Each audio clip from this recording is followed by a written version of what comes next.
Hey, what's up everybody? Matthew Hussey here, the Hungry Hussey. And today I just want to discuss a few tips, tricks, things that I've learned over my years that might appeal to some folks just starting out in the griddle world. A lot of people these days are getting griddles of all kinds. You got Blackstones, you got the pit boss, you got the camp chefs in the world. I am trying to just appeal to everybody that's got a griddle. Using these tips and tricks will help you pull off a lot more complex dishes and most of all make you more confident, more comfortable around the griddle. So in this video, we're going to discuss 5 tips and then one bonus at the end that you will not want to miss. And so with that said, hey, let's get it going, y'all. Number 1, plan your cook. This is kind of critical. Things go so fast on the griddle. I mean, it just makes your head spin at how fast it goes. I mean, you'll be running around like a chicken with his head cut off. That's how fast it goes. What happens is you got to start apologizing to folks because you're all frazzled and stuff. So I'm sorry, dear. Here's a few of my tips. I like to kind of walk through in my head, just kind of, what's going on. I may even, I use my hands like, okay, I'm going to go here. I'm going to go here. I'm going to put this here. There's just all kinds of ways. And also think about utensils you might need to use or might need to have out there at the griddle with you, like a knife, a mayo knife. You may need a spoon. Just things like that. You got to think about it in all aspects. If putting it in your head isn't your way, I suggest just jot it down on a piece of paper, saying, kind of planning out. Are you going to be perfect? No. Will it help? I believe it will. It'll help you be more organized whenever you're ready and you're out there cooking. Have no fear. Take that walk of shame and just wear it like a badge of honor. Go get that butter that you forgot, okay? No big deal. Or holler at it, hey honey, give me the salt and pepper now. And that's all you gotta do. It's okay. Don't do that. Having even just a loose plan helps tremendously. I too am a little loose, okay? No snickering. For those folks that like to really be organized, I do use this occasionally, especially on really involved cooks, especially with a video. I use a program called OneNote. And I just basically, I have my shot list, I have my ingredients, I have all this stuff where I kind of lay it out and kind of a loose script that I like to go by. Do I do this all the time? No, I don't. But on the really complex ones, I do. So for those that like to be really OCD, use a program like OneNote. Number two, we're getting a little Frenchy here. Mise en place, some people might say, it's a little Frenchy. Let's get Frenchy, okay? All that means is establishment or laid out. You just basically want to put all of your items, all your spices, I need 1 tablespoon of this, just kind of lay it on a tray. That way you just pick it up and you put it onto the griddle. This is an extension from number 1 where you're trying to lay stuff out, and it just kind of goes right into this number 2 where all your items are on this tray, okay, all laid out. All you have to do is worry about the cook and at hand, or if you want to take the walk of shame. Number 3. Number 2 was kind of quick, but number 3 kind of goes with number 2. You got to have some trays. Trays to either transport your items from the kitchen out to your griddle space. It's also good to have trays to put your raw items on and even items that are coming off of the griddle, okay? I really like these like plastic trays. People poke fun at me all the time. They think I stole them from Hardee's. In fact, I just got them from Amazon. The good thing about those is you put your raw stuff on there, you put your cooked stuff on another one, you pop them in the dishwasher and it's clean, no big deal. I also like to invest in these little boats. Also goes onto the trays for like my seasonings or vegetables. There's also some little clear plastic items that I've invested in. The clear bowls work as well. Just whatever you have. Sometimes I have a hodgepodge. Hey, if you've enjoyed things so far, I do appreciate you. If you don't mind, hit that like button. And if you've really enjoyed it, don't mind hitting that subscribe button. I would really appreciate it. Let's go on to number 4. Number 4, you really want to have a nice workspace. On griddles, they have these little spaces on the left or right. Some of them just have one, some of them have both. They're not very big, y'all. I would suggest in some kind of extra space that you can work from. I used to use the fold out tables, like the lifetime tables. You can do that. Plus, after you cook, you can go store it, put it back in the garage. However, I enjoy these stainless steel tables. I've got 3 tables. I got 2 2-foot by 2-foot tables that I have that you see me use, and plus I have a nice 5-foot table that I use now also. It really helps having a nice workspace to work from. Also, on the griddles, they don't have a lot of space. You put something right there, guess what? It's right there at the heat. Things melt. I'm just saying. I'm not saying that I've never melted a bottle or 2 or thermometers or handles of utensils. Yeah, all that. I mean, that's just a possibility, all right? Okay, y'all, this is number 5. temp control. This is big, very big. I get lots of messages all the time about, hey Hussey, what's your griddle temperature? I try to say that on my videos. What my temperatures are, you cannot go by the knobs alone because my knobs may be different than your knobs. I may have a different version than what you're working on. Ambient temperatures of the air. There's humidity that plays a factor. There's wind that plays a factor. A lot of factors. The only way to truly know temperature of what your griddle is have an IR thermometer, such as this one. I love this one because it's an instant read thermometer. You can probe your meat, plus you can read the temperature of your griddle, okay? There's all kinds of flavors out there. Use whatever you like. You can use what I want. It's a little pricey, but you'll have it forever. This, in my eyes, is probably one of the best items I've ever had for cooking. That way you don't overcook chicken, steak, whatever. People get mad at you because you got dry stuff. Or you send them to the hospital. Whenever I turn my griddle on initially, I just always set it to low. I think the owner's manual also states, cut it on, set it to low.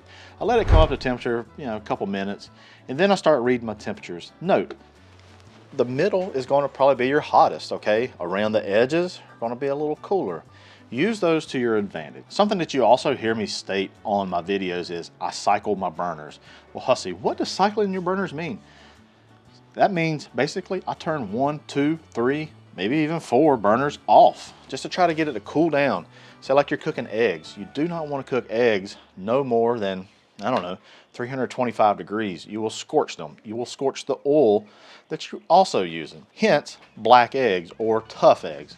You got to go low and slow. The only way to really know is using a thermometer, kind of using your hand. You kind of get the feel after a while once you've got a bunch of cooks under your belt. So after my preheat, what I generally like to do on a typical cook, I got protein, I got some vegetables.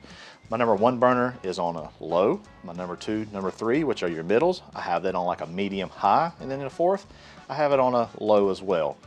And that way, the middle is your hottest. That's where you want to kind of put your proteins. It's going to recover from heat a lot faster as well because it's in the middle. You have the other 2 burners that's kind of helping bring things up. I've always just stuck to the middle for my protein. That's not to say that after a while you need to move to a cooler section, okay? And you might go over to zone 1 or zone 4 or in the corners of those zones. Just saying, I like to start them off there. It's not that way every time, but a general cook is 1 low, 2 medium high, 3 medium high, 4 low. All right, so here's some food for thought on griddle temperatures and just temperatures in general. If the griddle top is smoking, you're probably pushing 375, 425 degrees. Just saying. Use that to your knowledge. Like, you know what? I have eggs. I'm getting ready to put eggs down. I shouldn't put eggs down. I should cut these burners off and let this griddle come down in temperature, okay? If you're searing a steak, you're about ready to go. Also, think about oils that you're using. If you think like butter has a very low smoke point, okay? Olive oil, extra virgin olive oil has a very low smoke point. I typically like to go with avocado oil because it does have a slightly higher smoke point. I like to use ghee, which is a byproduct, really clarified butter, which is a byproduct of butter, where you're taking out those milk solids. The milk solids is what actually burns. The oil left behind is actually great for searing stuff. So use some clarified butter or ghee, and you can find that in your grocery stores and on Amazon. Your lower cooking items, your vegetables that you're not frying really hot, eggs, things of that nature, can certainly use butter. Don't think I'm not advising butter. Plus, it's good to baste that steak at the end, you know what I'm saying? So now with that, you're probably saying, well, Hussey, what's the best temps for all these items? So for your low setting, 300, 350 degrees, that's about where you want to do eggs, okay? Really on that lower side, that 300 degree mark, okay? For the other items that may, you just need to bring the temperature up, let's say some chicken breast or something, you may want to bring it over in this area just to kind of get it up to that 165 mark if it's chicken, okay? So medium, I say, that's 350, 375-ish degrees. This is what I call like the general area. You got your onions, your vegetables, onions, peppers, mushrooms, that kind of thing. And even like some of your fried foods. Let's say you're doing like a fried pork chop, fried Parmesan pork chop. I've done those a lot, okay? Chicken, just a general frying, breading type. If you go any higher, it's going to brown. It's going to burn on the outside before it's done on the inside. So a nice 350 to 375 degrees is a great temperature to cook those kinds of items. Your medium high, 375 to 425, 425 is getting on up there a little bit, but it's still needed, especially for starting like your potatoes, your hash browns, that kind of thing on this setting is really, really good because you're looking for that nice crunch. Also, proteins where you're not looking for a heavy sear, okay? So like a pork chop, a chicken, that kind of thing where you need to cook it a little bit longer to be done. You still want to have a nice color on the outside, okay? I don't suggest leaving it there, especially if you're not, maybe you got the color you want on the outside. You may have to slide it over to another zone where it's a little bit cooler, okay, to finish it off. This medium to medium high there's a little overlap there, and you'll find your way. And once you get a few cooks under your belt, you might make a few mistakes, but you're still going to crush it. So next is high, okay? So I'm talking 425, 450, 475. And this right here is where you're doing your stir fries, really, really fast stuff, really flash frying. Your steaks where you really want a big, big crust, nice crust.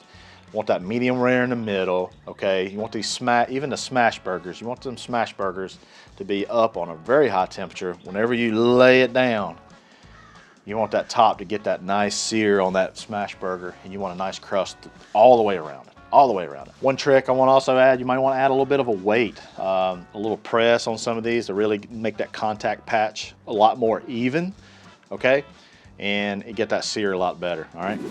So that there is our 5, okay? Number 6 is temperatures for items. So what I mean by temperatures is reading by instant read thermometer. That way, you're not eating sawdust. Who wants to do that, right? I get so many compliments saying, Hussey, thank you so much for your thermometer advice, because, growing up, we cooked steaks to death, that kind of thing. I love medium rare, but I just don't know. A lot of people say, you got to touch it. It's all about touch. You shouldn't do it by this. You're a loser by doing this. Well, I say you're wrong. You could get lucky. I mean, this right here is a pretty good way to know medium rare to medium. But sometimes a nice marbled piece of meat that's got a lot of fat and all that is a little squishy, even in the medium range. Bonus, this is for temperatures for your meat, okay? For rare, 120, 125 degrees, I would say, is a sweet spot. Technically, it's 120 to 130. 130 is getting right to that medium rare range, okay? So I would go, 120, 125. When you're pulling the meat, I'd say pull it, if you want it at 125, pull it at about 120. It's going to come up in temperature a little bit, okay? Medium rare, 130, 135 degrees. Don't have much play there, all right? My recommendation is pulling it at about really, you could go about 127, okay? And it really depends on your meat. So again, pull it off. Some people might pull it off about 125 and let it carry to that 130, all right? Your medium, folks, you're getting about to where I cut my friends list off at, okay? 135 to 145 degrees. 145 is getting on to where I may not be your friend anymore. I'm just kidding. Medium well, Lord, pray for. Medium well is 145 to 155 degrees. So if you got folks that like that temperature, make sure it's on the bottom end of that so they can at least get a little bit of taste of that meat. So you got your well done. That's 155 to, oh my gosh, obliteration. But hey, if you like it like that, I hope you got plenty of catch up. Pork, I get a lot of questions about pork. Hussey, when do you pull your pork off, okay? My pork chops, I like to do, like 140 degrees. I like to pull them at 140. And for me and my family, our sweet spot is about 145 degrees. I get a lot of folks that say, hey, Hussey, you can pull this a lot earlier, right? 135 degrees. But honestly, pork and having a little bit of pink in it, I just don't, it's not for us. When my family sees pink and pork, they're like, whoo, I'm not getting trichinosis. So that's a medium well for pork, okay? Again, we like ours at about 145 degrees. Your well done, folks, 150 and up. If you're doing a boneless pork chop that comes from the loin, that might dry out really fast when you get up to about 150, 155 degrees. There's not a lot of fat in that pork loin, okay? So you really want to try to keep it down. Chicken, this is big. Chicken, make sure it's 165 internal, okay? This right here will make sure no one goes to the hospital. You certainly don't want that. For dark meat, I do like to carry it above. I honestly like to go about 175 to 180 degrees. It just tastes better to me. And it's got a little bit of intermuscular fibers in it, a little bit more fat, it's a little bit darker. It can take that extra heat. General fish, 140 degrees. If you have like your tunas, your swordfishes of that nature, they can go about 120 degrees, which is pretty much raw. Hey, there you have it, guys. These are some tips and techniques that really for anybody starting out in the griddle game. And it also goes to even to other cooking technique. It can be in the house, don't have to be the griddle. Hopefully you get some use from this video. There's a lot of folks asking me about how do you do this, how do you do that, that kind of thing. And I feel like these steps will just make you a more efficient and overall better cook. Hey y'all, that's the tips that I have today that I feel is going to make you a much more efficient and overall better cook in the long run, okay? But hey, don't veer off just yet. Right here, there are 2 cards that have 2 awesome videos that I will put to use what I have told you here today. Check out the recipe, try it out. Hey, give me a message. Tag me on your Instagram post, tag me on your Facebook post. I would love to see it. I'd love to interact with you. I would also, sometimes I do repost folks' items on Instagram and Facebook. Well, hey y'all, that's all I have today. I appreciate all your support, appreciate all your love. And with that said, y'all, Hungry Hussey is out. Bye y'all.